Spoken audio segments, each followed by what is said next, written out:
J'arrive sur le rucher de Crosne. Là, je suis vraiment impatient de voir ce que ça va donner. Là, tout de suite, de loin, depuis l'extérieur, je vois un frelon sur la troisième tente, un frelon sur la première tente en vol stationnaire. Là, les jardinières là, qui étaient là m'ont dit qu'elles trouvaient qu'il y en avait beaucoup moins là ce matin. Bah, si ça pouvait être vrai. Donc le bilan, c'est qu'on est le 4e jour après la repose des tentes, la réinstallation des tentes, après les avoir enlevées complètement pendant 5 jours. Il y a eu une affluence de frelons importante suite à ce retrait. Dès que j'ai remis les tentes, il y a eu beaucoup de captures, mais hier, quand je suis arrivé, il y avait vraiment beaucoup de frelons. Alors, il n'y avait pas forcément... Bonjour! Il n'y avait pas forcément beaucoup de captures d'abeilles parce qu'il n'y avait pas beaucoup d'activité d'abeilles, mais il y avait une présence de frelons qui était vraiment impressionnante. Voilà un frelon qui vient de capturer une abeille et qui monte. Ouais, ça dedans il y en a toujours. Ce qu'il faut regarder, c'est devant les ruches. Devant les ruches, il ne faut pas qu'il y en ait devant les ruches. Il y en a moins là quand même. Hein. Bah, ce serait super. Je vais essayer de rester un petit moment pour voir. En plus, si on devait stocker du matos de pressage, on pourrait le mettre là. Hein. On pourrait stocker du matos. Hein. Oui. Parce que c'est aussi un souci, le stockage du matos. Hein. Ah bah oui. Mais bon, disons qu'ici c'est une roseraie et que normalement, bon... Oui, mais comme ça fait 10 ans que vous n'avez toujours pas mis de rose... et ça fait quoi? Ouais, c'est pas fourni. Hein. On les a taillés il n'y a pas très longtemps. Normalement, ça recouvre tout le toit, hein, c'est ça? Ouais. En tout cas, c'est quoi cette bestiole là? Quelle bestiole? Où? Le truc noir. Ah non, ça c'est un truc naturel d'ici. Par contre, je vous conseille pas de... On peut se tutoyer, non? Oui, bien sûr. Je te conseille pas d'y toucher. Il y a quelques bestioles qui piquent fort. Hein. Ouais, il y a un mille-pattes là. Non, le truc noir, j'y toucherai pas. J'y toucherai pas. C'est des trucs qui savent se défendre. Ouais. À mon avis, c'est beaucoup plus méchant qu'une abeille. Oui. Et là-dedans, je dis, parce qu'il y avait des énormes araignées, par contre, je déteste. Oh non, les araignées, moi je me suis habitué maintenant. Ah, j'arrive pas. Hein. Ah, moi, ça y est, j'ai réussi. Elles me font plus peur. Alors, ça dépend lesquelles. Hein. Il y en a qui ne me gênent pas. Hein. Mais il y a des grosses là. Ah, les grosses, On a 2 sortes d'araignées ici. Il y a les grosses impressionnantes et les toutes fines. Oui, les fines, moi, Est-ce que tu sais laquelle est la plus méchante? En fait, celle qui est toute fine là. Comment elle s'appelle? Les faucheuses. Ouais, c'est pas le nom. Celle qui est toute petite avec les grandes pattes.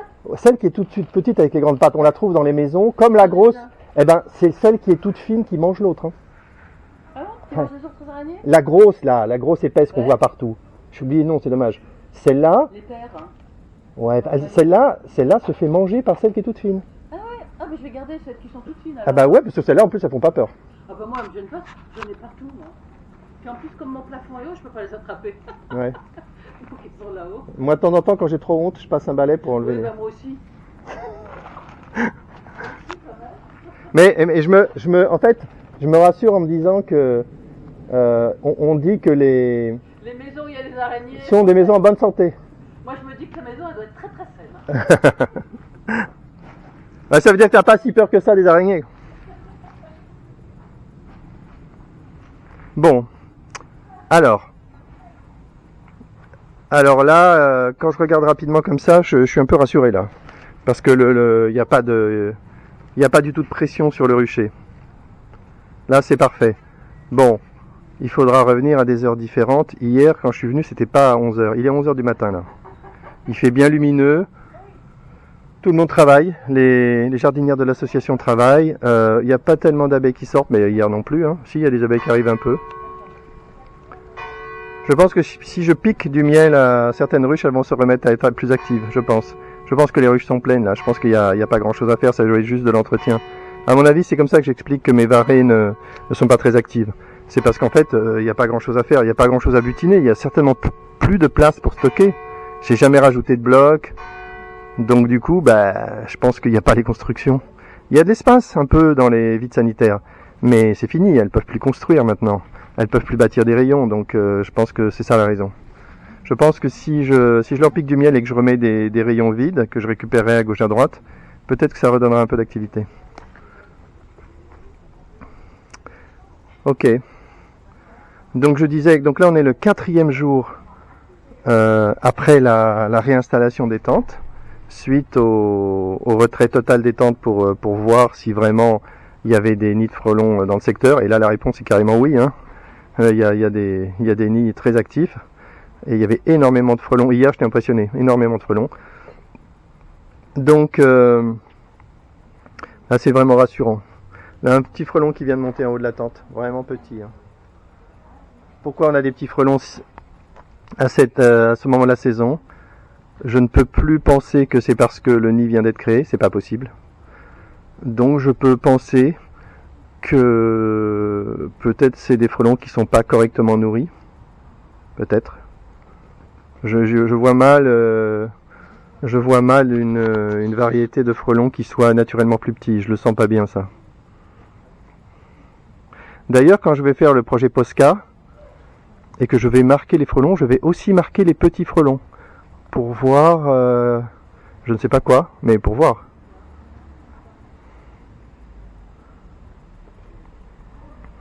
Un frelon en vol stationnaire sur la 3e tente qui chasse bien. J'ai tendance maintenant, j'aurais envie de les appeler les frelons qui chassent bien. J'aurais envie de les appeler des cueilleurs.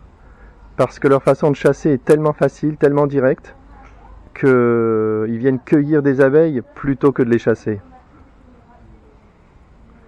Parfois on l'a vu l'autre jour sur le rucher, j'en ai vu une fois sur le rucher de Philippe l'autre jour. Un frelon qui arrive, en 2 secondes il capture et il repart. Ça c'est pas de la chasse, hein. Ça c'est comme ouvrir le frigo et il se prend une danette, hein. C'est pareil, hein. Bon, pas mal, hein. Franchement, ça va.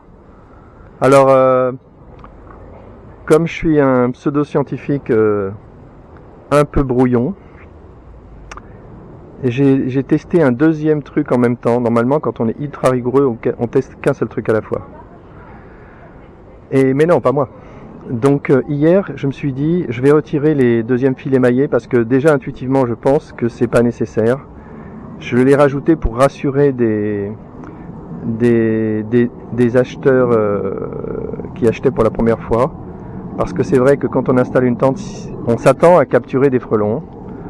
Donc le fait de les voir le soir, de ne plus les voir, il y a un côté un peu déstabilisant. On se dit, je veux capturer des frelons, mais ils s'enfuient. Donc est-ce que c'est pas un coup pour rien?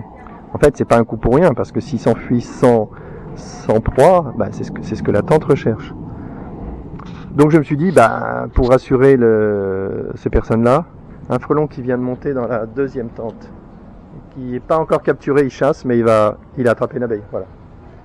Il a attrapé une abeille. Et il va certainement tout de suite, il va la maîtriser. Il la tue probablement, il la maîtrise et il s'envole. Et il va voler en haut de la tente. Une capture classique. Un petit enfant qui vient voir les abeilles. Qu'est-ce que je disais? J'ai oublié. Ouais. J'ai vu le fait de mettre un 2e filet tissu maillé, ça ralentit la traversée des frelons, mais en pratique, j'ai vu très peu de frelons dans le sas, très peu. Et alors, un frelon qui réussirait à traverser le tissu maillé 2 fois, je l'ai vu, mais je l'ai vu qu'une fois. Donc c'est vraiment marginal. Donc je pense que ça sert à rien, ça. Je pense je peux arrêter de faire ça. Donc comme je le pense, au moins, si j'ai du tissu maillé en rab, je l'enverrai peut-être encore aux acheteurs. Mais pour moi, sur mon rucher, il faut que je sois logique, hein. Si j'y crois pas, bah, il faut que je laisse tomber. Donc là, du coup, bah, j'ai qu'à dire que c'est un test.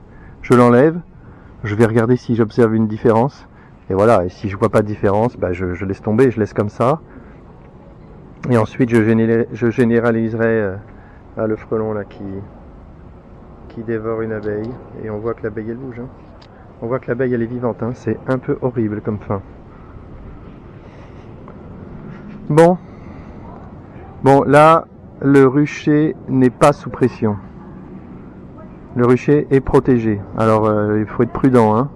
Je vais revenir cet après-midi pour confirmation, ce soir. pour voir si je suis à nouveau dans une situation, on va dire, nominale. Bon, je suis un peu rassuré, hein, parce que ce que j'ai vu hier, je l'ai dit dans la vidéo, c'était pas bon. Hein. Bon, ok, il n'y avait pas de capture, mais il y avait une présence des frelons qui était vraiment, vraiment importante, que j'avais jamais vue sur ce rucher.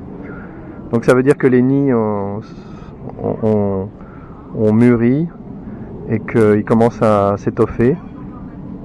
Et voilà quoi, on va arriver en septembre où là les nids sont au top, sont à fond, avec un grand nombre de frelons. Donc je pense que je confirme qu'hier probablement il y a un rucher qui a dû être content de voir 0 frelon. Et je pense que ce matin, ça va déchanter sur ce rucher là. Alors Quentin a posé une question logique que je m'étais posée aussi. Qu'est-ce qui se passerait si tous les ruchers étaient protégés avec des tentes? Alors là, déjà c'est un peu intellectuel parce que avant que les apiculteurs découvrent les tentes et qu'ils les achètent et tout, il va se passer quand même du temps. C'est quand même un petit peu lent. D'ailleurs, il m'a demandé si Quentin ne pose que des questions intéressantes. Il m'a demandé si j'avais essayé de le faire connaître et si j'avais montré ça aux youtubeurs qui ont de l'influence, qui ont beaucoup de followers, comme on dit. Et en fait, oui, j'en ai parlé à plusieurs et la réaction est à peu près unanime. Ils sont tous très très négatifs et ça les intéresse pas du tout. Donc ça, c'est quand même particulier. C'est quand même très très particulier comme réaction. On a même l'impression qu'ils n'ont pas très très envie que ça marche en fait. Mais c'est pas très grave. Petit youtubeur deviendra grand. Allez, 2 frelons, voilà, typiquement. Là, je vais pouvoir répondre à Quentin sur une question qu'il m'a posée. Quentin me demande, oui, d'accord, avec une pression de bisounours, ça c'est moi qui l'ajoute, bisounours, de l'Essonne, ok, 3-4 frelons devant chaque ruche, petite pression. Alors pour Quentin, 3-4 frelons devant chaque ruche, c'est petite pression. Donc, d'accord. Mais il envisage des pressions plus importantes. Donc moi, je dis des pressions espagnoles. Parce qu'en Espagne, on a vu des vidéos avec des dizaines de frelons, et des dizaines et des dizaines de frelons sur un rucher, enfin un truc de fou, genre vraiment l'attaque des zombies. Un frelon vient de partir avec une abeille. Voilà ce que je voulais montrer, ce que j'illustre là. Les frelons n'aiment pas traverser les barreaux, il est monté, il a fini par traverser mais en haut sur la partie haute. Il n'aime pas traverser des barreaux qui sont vraiment pourtant très espacés.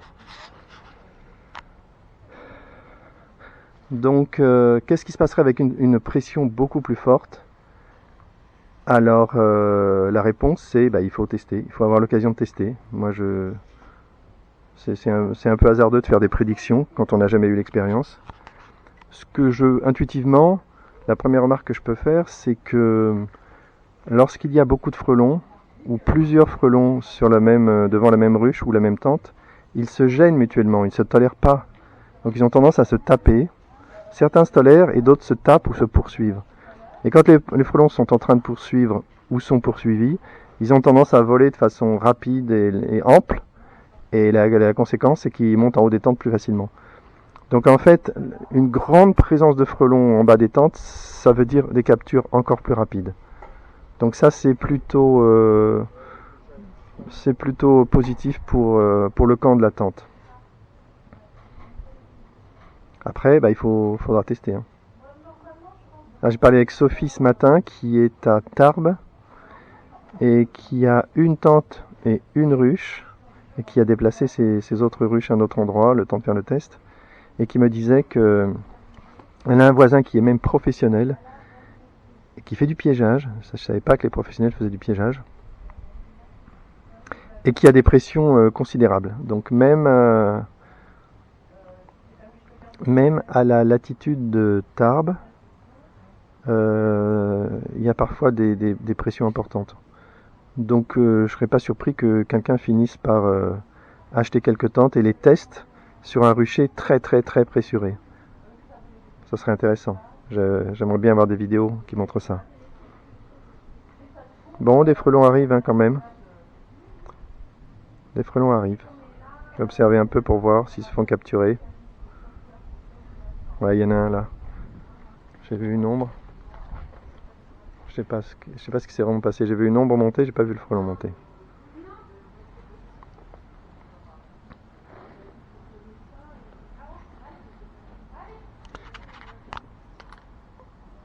Alors j'ai discuté avec les jardinières de l'association derrière et j'ai proposé de faire un nouveau projet dans l'association du jardin médiéval de Kroon. Ce serait de faire du pressage de pommes pour faire du jus de pomme. Donc ça me plaît beaucoup ça. Donc on pourrait inviter les gens de la commune à venir avec leur kilo de pommes dont ils ne font rien et repartir avec du jus de pomme. Je trouve ça génial. On verra. Moi déjà pour montrer la faisabilité, je vais acheter mon premier pressoir. Je vais récupérer les dizaines de kilos de pommes qu'il y a à Civry et puis je vais me tester. D'ailleurs on a goûté les pommes. Elles sont mangeables. Donc c'est déjà un bon point. Si elles sont mangeables, je pense que le jus de pomme sera buvable.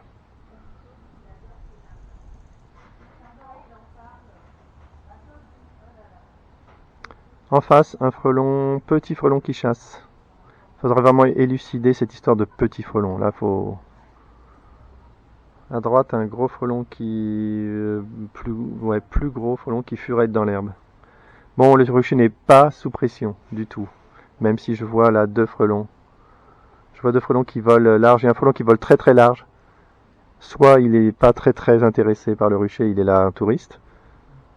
Soit c'est un éclaireur, mais comme je le vois déjà plus, j'ai plutôt l'impression qu'il est parti. C'était un frelon qui passait comme ça. Peut-être qu'il était de retour au nid et qu'il n'avait pas d'intérêt particulier à découvrir ce rucher. Ou peut-être qu'il est encore là. Voilà, c'est peut-être lui à droite. Il s'est posé sur la ruche, c'est rare. Ce frelon a un comportement pas terrible pour lui. Il se pose sur la ruche, il vole large, il change de tente, il change de ruche, il cherche quoi. Donc lui, il est en danger. Un autre qui arrive là, qui passe latéralement. Il y a un petit peu d'activité des abeilles, ça fait plaisir, pas grosse. Hein. En tout cas, il n'y a plus de barbe. Hein. Ça, c'est très très positif. J'oublie d'en parler, mais en réalité, c'est peut-être le truc le plus important. La première tente, il n'y a pas d'abeilles dehors, pas de barbe. Il n'y a aucune... Ça, c'est une barbe ridicule, c'est rien du tout, ça. Et les deux autres tentes, zéro barbe. C'est incroyable. Ça, c'est vraiment très très très significatif. Hein. Le fait de passer à des barbes énormes qu'il y avait... au dernier jour du test de retrait des tentes, à pas de barbe, ça c'est significatif. Là, ça c'est objectif. C'est tout à fait convaincant de dire que ces barbes étaient des barbes défensives. Car la raison c'est qu'elles ont disparu dès qu'on a remis les tentes très rapidement, un jour, 2 jours, 1 jour et demi je dirais, max. Voilà, un frelon dans la deuxième tente qui monte, qui est trop mobile. Il est petit, mais il est monté tout en haut et je crois peut-être même qu'il a capturé, je sais pas. En tout cas, il est tout en haut.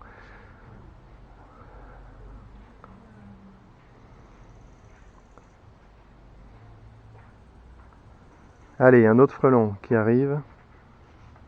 Donc là, on peut dire que un frelon qui est tombé à un frelon. Il y a des frelons qui font un truc bizarre, hein, là.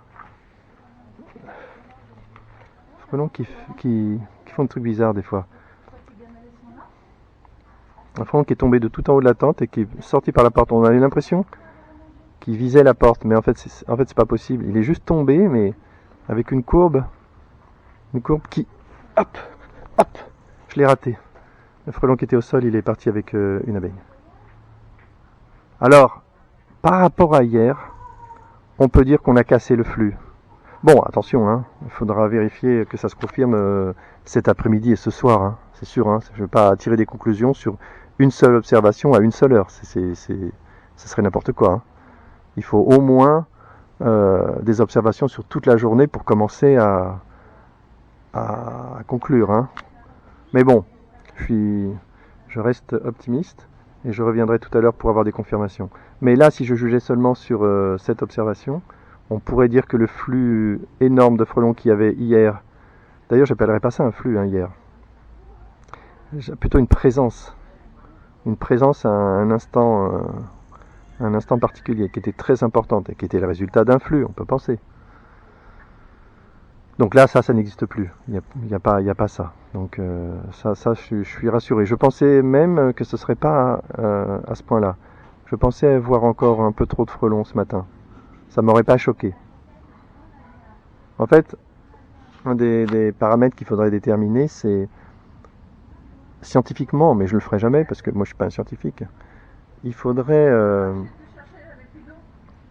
on pourrait essayer de mesurer, de dire combien de jours il faut pour stabiliser un flux de frelons.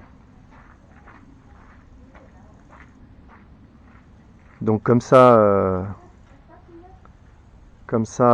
je dirais 3 jours quoi. D'expérience, je dirais 3 jours. Ça me paraît vraisemblable. Là, on est au 4e jour, on voit qu'il y a un écart énorme. Si c'est confirmé, là au 4e jour, bah c'est bon.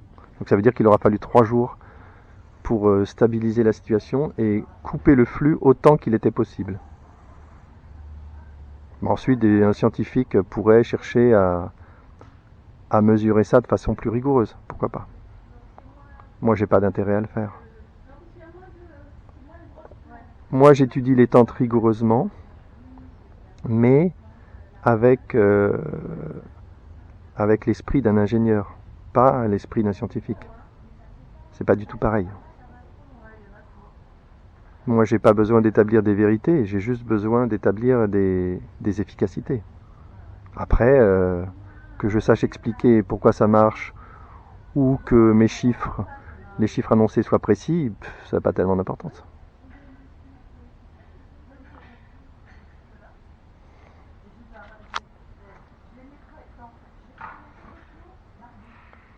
Voilà, 3e tente.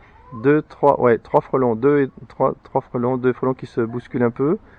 Quand ils se bousculent un peu comme ça, ils ont tendance à se répartir sur les différentes ruches. C'est plutôt positif pour eux, ça. Parce qu'ils chassent jamais mieux que quand ils sont tout seuls devant une ruche, hein, en vol stationnaire. Ah, c'est l'idéal. Là, j'ai vu 4 frelons sur le rucher un instant. Ils se sont un peu dispersés, mais ils vont revenir. 2 frelons à gauche.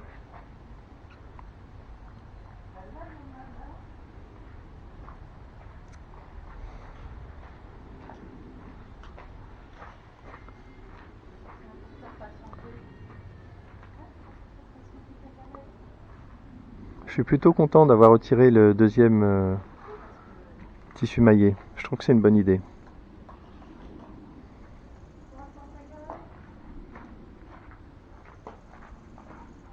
Maintenant, je fournis des élastiques pour les fixer en haut et ça marche très très bien. Bien sûr, j'en enverrai à toutes les personnes qui ont acheté des tentes. Je ferai une offre sur eBay à 1 €, ou je sais pas encore, on verra. Mais j'attends un tout petit peu parce qu'il y a plusieurs petites choses que j'ai envie d'envoyer et j'ai envie de le faire une seule fois. Donc une autre idée terrible que j'ai trouvée, c'est le fait de fixer des clips muraux en haut des tubes au voile de façon astucieuse et ça permet de fixer le voile tout en haut. Comme ça, même s'il pleut, même si le voile est mouillé, ça ne descendra pas. Et en prime, ça met un espacement parfait entre le voile et le tube horizontal tout en haut. Comme ça, les abeilles peuvent passer entre le tube et le voile. C'est génial, ça résout tous les problèmes.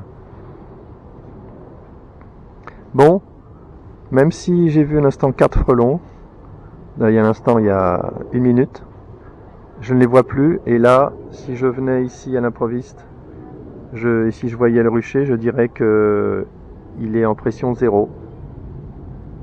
Aucun frelon. Ok, un frelon vient d'arriver. Pas beaucoup d'activité, mais bon, pas dire à chaque fois, hein, c'est mes varées, elles sont comme ça. Hein. Il faut que je me bouge pour faire des petites récoltes parce qu'après je vais souffrir. Il faut vraiment que là je l'ai fait à Civry, de façon un peu désordonnée, parce qu'il faut que j'emporte. Il faut que j'emporte la ruche, donc je l'ai fait, j'ai réduit la ruche à 2 blocs plus un bloc sanitaire que je vais dégager. Et du coup le bloc du haut, j'ai récupéré le miel, j'étais pas très satisfait du miel. Ah oui tiens, Béopolis qui est venu me chercher là. Béopolis qui a pas, il est pas super positif hein, Béopolis. Béopolis, il faut qu'il travaille son ouverture d'esprit. Il a un axe d'amélioration là, Béopolis. Il faut être un peu plus ouvert et il faut poser des questions avant de tirer des conclusions. Parce que sinon, bah, on se plante. Donc en fait, je fais pas de l'apiculture à proprement parler. Parce que l'apiculture, c'est, d'après la définition, d'après le dictionnaire, c'est faire de l'élevage d'abeilles. Alors c'est... Bien sûr, je dis que je fais de l'apiculture, parce que le mot apiculture, il est large, il est pas... Mais c'est clair que je ne veux absolument pas faire de l'élevage d'abeilles. Voilà, ça c'est clair. Hein. Ça c'est 0% élevage d'abeilles.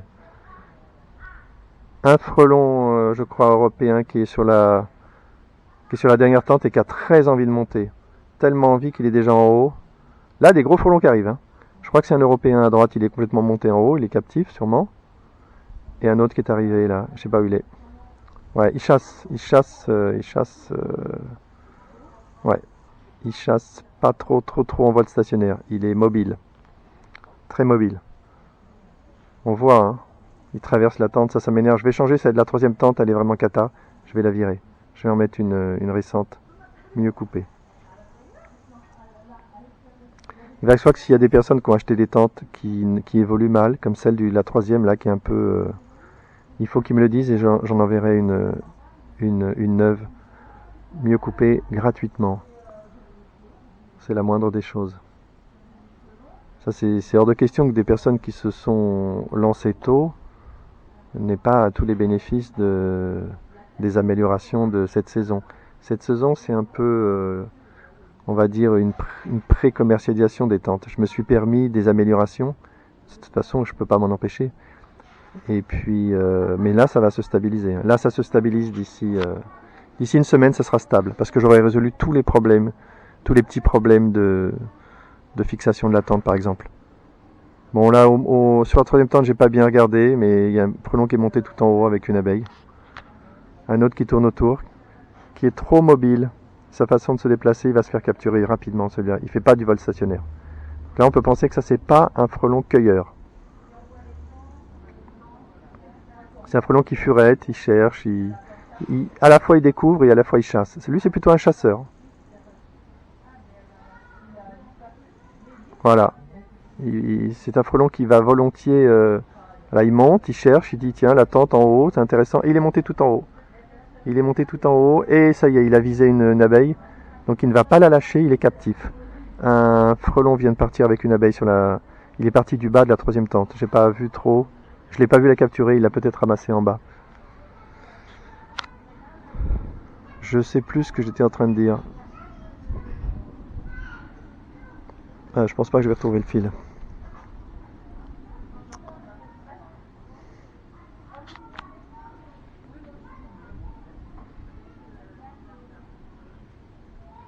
Je pense que là, mon observation, elle est complète. Hein. Je suis resté assez longtemps.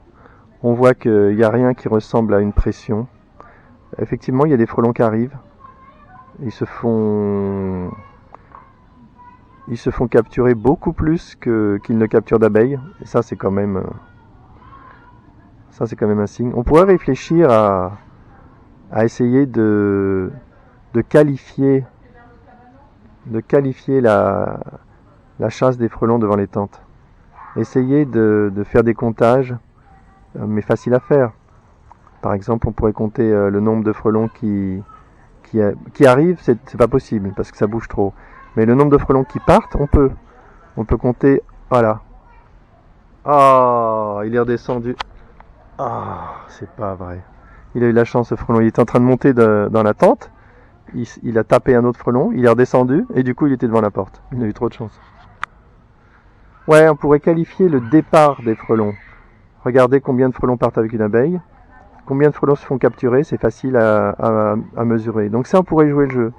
De faire des petites séances d'observation et de comptage. Ça, il y aurait un zeste de science en faisant ça. À voir. Sinon, je réfléchis à mon projet Posca. Ça, c'est vraiment intéressant et ça me paraît de plus en plus faisable.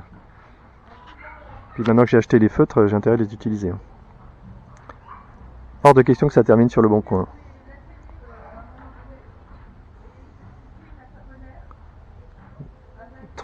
Voilà, il y a beaucoup de frelons. Sur la troisième tente, un frelon est monté tout en haut de la tente. Il y en a un qui est resté en bas, en vol stationnaire, c'est un cueilleur. Un cueilleur ou un chasseur. Je sais pas trop, on va voir le vocabulaire. Oh, et il a attrapé un frelon, il est en train de le découper contre le voile, et là où il est placé, il va forcément monter. Je vais le montrer. Voilà, donc un frelon qui était en vol stationnaire, donc un frelon qui chassait bien, et qui malgré tout s'est fait capturer. Voilà, on le voit bien là. Hein. Là, il maîtrise l'abeille, il la tue plus ou moins. En fait, je pense qu'il essaie de l'attraper dans le bon sens. Peut-être qu'il prend le temps de la tuer.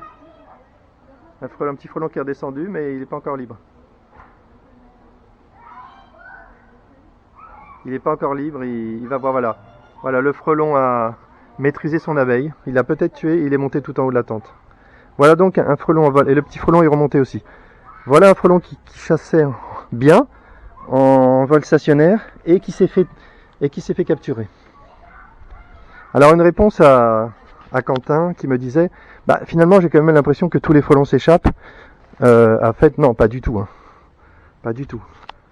Là, plus le temps va passer et plus il va y avoir des frelons morts, épuisés en haut des tentes. Il y a des frelons qui vont disparaître dans l'herbe, qui seront morts. Effectivement, certains peuvent partir, mais comme je lui écrivais, c'est un peu un choix de construction. C'est un peu un choix dans la conception de la tente.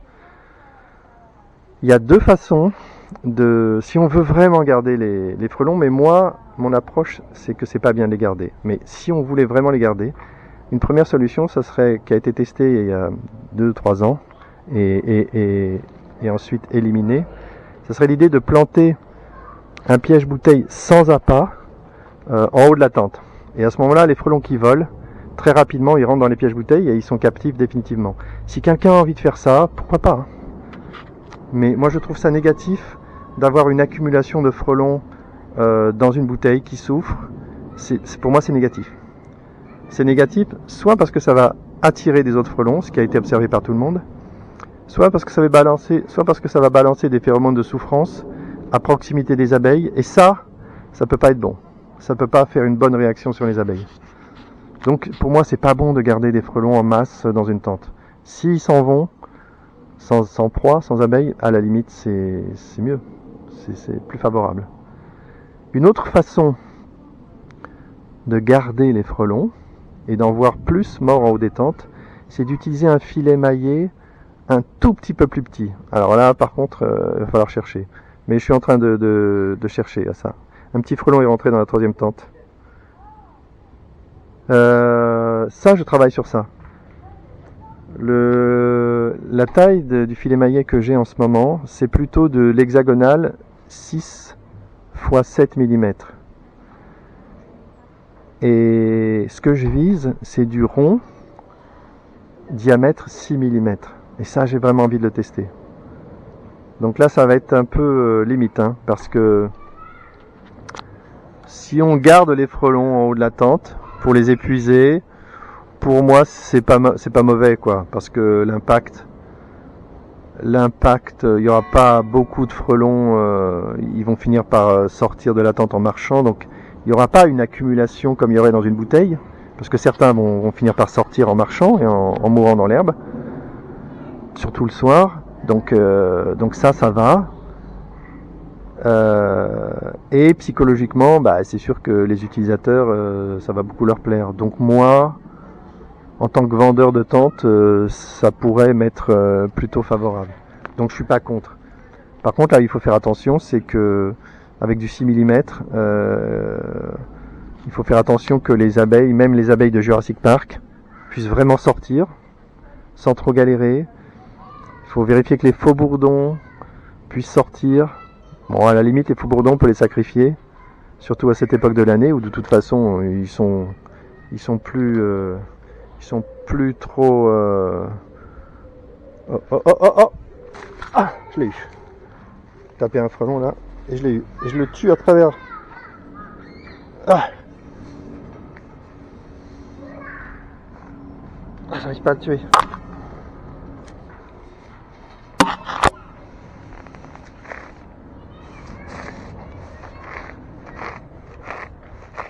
Désolé.